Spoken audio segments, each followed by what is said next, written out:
Halo Sobat Mero, jumpa lagi dengan saya, Chef Pujianto dari PT Mero Sekawan Jaya, Mero, Merkuolet, dan Kalf. Baik Sobat Mero, di akhir-akhir ini kita dihebohkan dengan adanya informasi yang cukup viral, terutama di media sosial, tentang salah satu industri roti di Indonesia yang menggunakan bahan pengawet diduga tidak standar.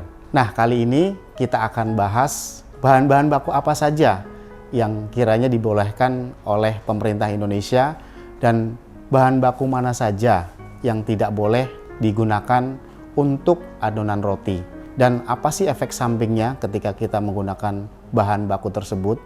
Dan kenapa mereka meski menggunakan bahan baku tersebut? Baik Sobat Mero, kita akan bahas satu persatu. Yang pertama kita akan bahas bahan pengawet yang dibolehkan sebagai bahan tambahan untuk membuat roti. Bahan yang pertama yang dibolehkan adalah kalsium propionat. Kalsium propionat ini sebagai bahan tambahan pengawet roti yang fungsinya untuk menahan jamur supaya dia tidak hinggap atau tidak berkembang di dalam adonan roti. Pemakaian kalsium propionat ini kisarannya antara 0,2 sampai 0,4 dari total berat yang mau diawetkan. Dengan demikian, rotinya akan menjadi lebih awet dibandingkan dengan tidak menggunakan kalsium propionat. Nah, rekomendasi pemakaian ini sudah disetujui dan direkomendasikan oleh Badan POM Republik Indonesia. Penggunaan kalsium propionat bisa menambahkan umur simpan beberapa hari dibandingkan dengan tanpa menggunakan kalsium propionat. Tentunya berapa hari dan berapa awetnya tergantung dari bahan atau komposisi atau isian roti yang digunakan. Biasanya menggunakan roti yang cenderung basicnya minyak dan cenderung manis itu akan lebih awet dibandingkan dengan isian yang basisnya air dan mengandung banyak protein. Jadi bedanya di situ. Produk Mero juga menyiapkan dan menyediakan kalsium propionat dari Holland ya, dan yang mana kalsium ini bisa digunakan berbarengan dengan saat pengadukan dalam tepung. Jadi pemakaiannya 0,2 sampai 0,4 dari total berat adonan yang akan diawetkan. Dan kalsium propionat kita sudah ada Badan POM dan sudah ada halal serta ada MD-nya. Jadi aman untuk digunakan sesuai dengan takaran rekomendasi Badan POM dari Republik Indonesia. Bahan pengawet yang kedua ada natrium benzoat. Natrium benzoat ini juga bisa menghambat jamur saat roti sudah matang. Jadi natrium benzoat ini juga salah satu bahan pengawet yang dibolehkan oleh Badan POM Republik Indonesia dan penggunaannya cukup 0,1% dari total berat makanan yang akan diawetkan. Contoh jika Sobat Mero menggunakan natrium benzoat dalam total adonan 1 kilo adonan, Sobat Mero bisa gunakan 1 gram atau 0,1% dari total berat yang diawetkan. Sobat Mero, perlu kita ketahui dalam pembuatan roti ada bahan tambahan adiktif atau sintetis. Yang dua tadi, kalsium propionat dan natrium benzoat adalah bahan baku adiktif. Ada juga bahan baku alami atau pengawet alami yang terkandung dalam adonan roti. Pengawet tersebut yang pertama ada gula. Gula adalah salah satu bahan pengawet dalam adonan roti dan salah satu bahan pengawet alami. Gula sebagai bahan pengawet alami karena gula itu sebagai penahan air dan bisa mengikat air di dalam adonan roti sehingga tidak mudah air akan menguap dan itu bisa melembabkan adonan roti selain juga bisa mengawetkan. Pengawet alami yang kedua ada garam. Garam termasuk bahan pengawet alami yang terkandung dalam adonan roti. Untuk garam itu sendiri, sifat garam salah satunya adalah antimikroba, jadi dia bisa menghambat tumbuhnya jamur di dalam adonan roti. Artinya Sobat Mero, ketika Sobat Mero membuat roti untuk skalanya bakery atau skalanya hanya untuk awet 3-4 hari, bahkan sampai 5-6 hari, tidak perlu bahan pengawet juga sebetulnya bisa ya. Artinya ketika nanti Sobat Mero bikin yang skala industrial yang mungkin lebih dari 1 bulan, itu memang meski ada zat adiktif seperti kalsium propionat. Tentang keawetan roti, Sobat Mero juga mesti pahami ya, tidak hanya dari faktor bahan baku yang digunakan. Faktor lingkungan saat kita mengerjakan atau pembuatan roti, saat packing, saat delivery, saat pemajangan, itu juga mempengaruhi umur simpan di dalam adonan roti ataupun dalam roti itu sendiri. Sobat Mero, ketika Sobat Mero jumpai di bakery-bakery, sangat jarang sekali mereka menggunakan bahan adiktif seperti kalsium propionat karena mereka biasanya umurnya cukup 2-3 hari. Jadi mereka tidak perlu bahan pengawet. Tapi untuk skala industrial yang perlu awet lebih dari 7 hari, mereka 1 minggu, 2 minggu, 3 minggu, bahkan sampai sebulan atau lebih, mereka rata-rata menggunakan kalsium propionat. Dan jangan lupa Sobat Mero, baik di industri ataupun di bakery, penanganan supaya lebih long life atau rotinya lebih awet, sebaiknya menggunakan sarung tangan, menggunakan masker, dan higienis di tempat Sobat Mero bekerja juga itu sangat penting. Baik Sobat Mero, kita lanjut ke poin kedua, yaitu bahan-bahan pengawet apa saja yang dilarang saat kita atau untuk pembuatan roti. Bahan yang dilarang pertama ada formalin. Formalin yang sama-sama kita ketahui untuk mengawetkan mayat. Sehingga ini sama sekali dilarang keras oleh pihak Badan POM di Republik Indonesia. Dan kita sama-sama tahu ketika formalin itu kita masukkan dalam makanan memang bisa mengawetkan. Tapi efek sampingnya sangat berbahaya sekali karena bisa menyebabkan kematian untuk jangka panjang. Bahan pengawet yang kedua yang dilarang saat kita gunakan untuk pembuatan roti adalah boraks. Boraks sama-sama tahu digunakan sebagai bahan antiseptik atau pembersih luka. Sehingga ini sangat tidak boleh dan sangat dilarang oleh Badan POM untuk digunakan saat pembuatan roti. Dan efek sampingnya sangat berbahaya sekali, terutama ke organ tubuh dan bisa juga menyebabkan alergi.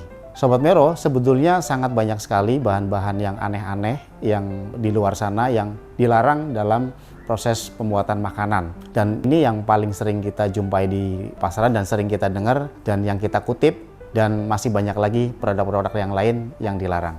Poin yang ketiga, kenapa atau alasan apa saja sih mereka menggunakan bahan pengawet khususnya di industrial? Perlu Sobat Mero ketahui, industrial itu perlu distribusi yang sangat jauh, distribusi yang sangat luas, sehingga ketahanannya perlu waktu yang cukup panjang. Nah, dengan pengawet tersebut, mereka digunakan atau diperuntukkan untuk distribusi ke tempat yang lebih jauh, sehingga market mereka akan menjangkau lebih luas. Dengan luasnya jangkauan market mereka atau distribusi mereka mengakibatkan pasar mereka, brand roti mereka akan terkenal lebih luas. Dan mereka butuhkan untuk jangka panjang karena cycle untuk mengganti retur atau cycle untuk mengedrop produk-produk mereka ke tempat-tempat yang lebih jauh itu akan lebih menguntungkan.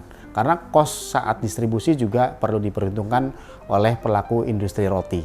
Ketika mereka distribusi yang jauh, pastinya perlu pengawetan dan perlu ketahanan kelembaban. Di produk Mero sendiri sudah ada spontan cake softener atau biasa disebut SCS. Ini juga bisa melembabkan roti sehingga lembabnya bisa sampai berhari-hari bahkan berminggu-minggu. SCS ini digunakan sebagai bahan pengawet alami juga karena di dalamnya ada bahan yang berbasis gula dan ini tidak terlalu berefek manis tapi bisa melembabkan adonan roti sehingga ketika rotinya terdistribusi jauh, rotinya akan tetap lembab dan rotinya akan tetap moist.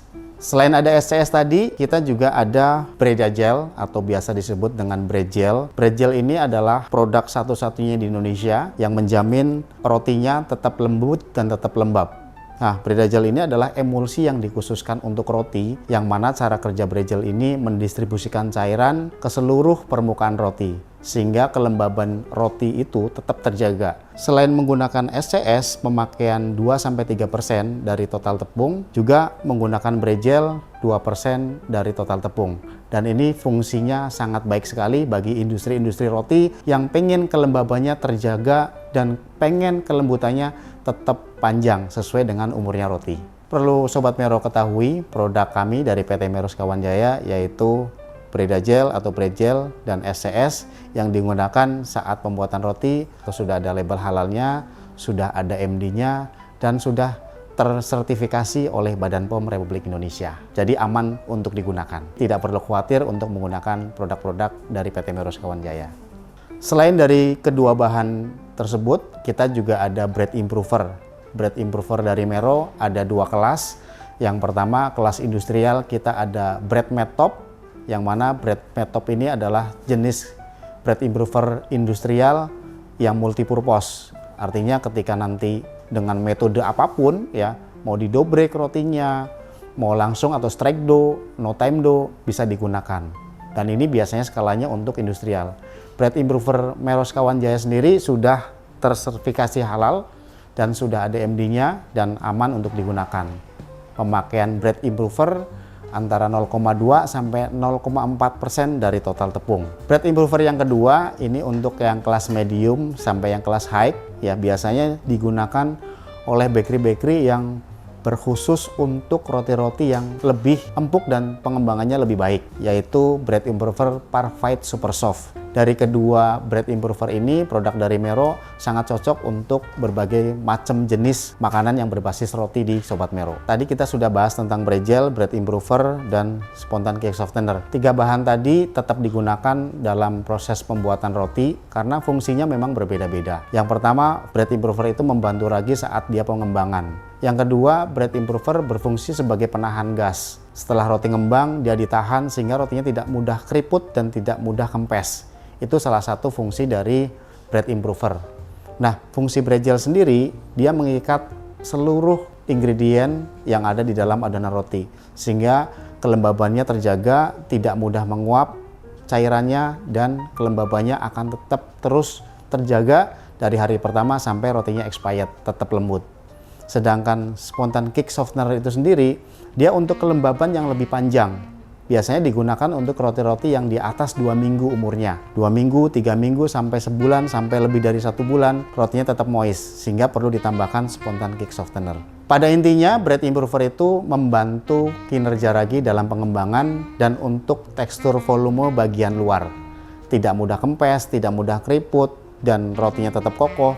Sedangkan untuk crumbnya perlu Sobat Mero tambahkan Bregel dan spontan cake softener supaya dari sisi volume, dari sisi ketahanan roti tidak mudah kempes, tidak mudah keriput, tapi crumbnya juga tetap lembut. Jadi tetap digunakan bread improver, Bregel, dan spontan cake softener.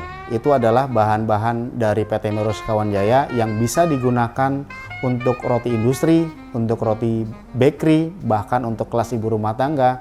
Dan bahan-bahan dari PT Meros Kawanjaya sendiri sudah aman digunakan untuk industri bakery ataupun industri roti. Efek samping jika menggunakan bahan pengawet yang berlebih pada adonan roti. Ada dua efek samping yang terdapat. Yang pertama, efek samping pada adonan roti itu sendiri. Yang kedua, efek samping terhadap kesehatan. Efek samping yang pertama pada adonan roti itu sendiri, yang pertama, adonan akan menjadi lebih lama mengembang. Karena apa? Karena terlalu banyak beban dari pengawet itu yang mempengaruhi dari kinerja ragi. Yang kedua, efek samping dari roti itu sendiri akan menimbulkan bau asam yang menyengat karena berlebihan tentang penggunaan bahan pengawet tadi. Yang ketiga, rasa getir dari roti itu akan terasa setelah kita makan roti. Jadi efek getirnya itu pengaruh ke rasa ketika kita menggunakan bahan yang berlebih, terutama bahan pengawetnya. Efek samping yang kedua yaitu dari sisi kesehatan. Yang pertama akan menimbulkan alergi pada kulit, ya bisa memerah atau gatal-gatal. Itu efek samping yang biasanya langsung terasa ketika kita makan makanan yang mengandung produk pengawet yang berlebih. Efek samping yang kedua dari sisi kesehatan adalah kerusakan organ tubuh, ya bisa jadi ginjal, hati nanti tidak berfungsi dengan baik karena efek dari pengawet yang berlebih. Baik Sobat Mero, demikian informasi yang bisa kita sampaikan mengenai beberapa hal yang tadi kita sudah bahas. Dan informasi ini saya kutip dari berbagai sumber.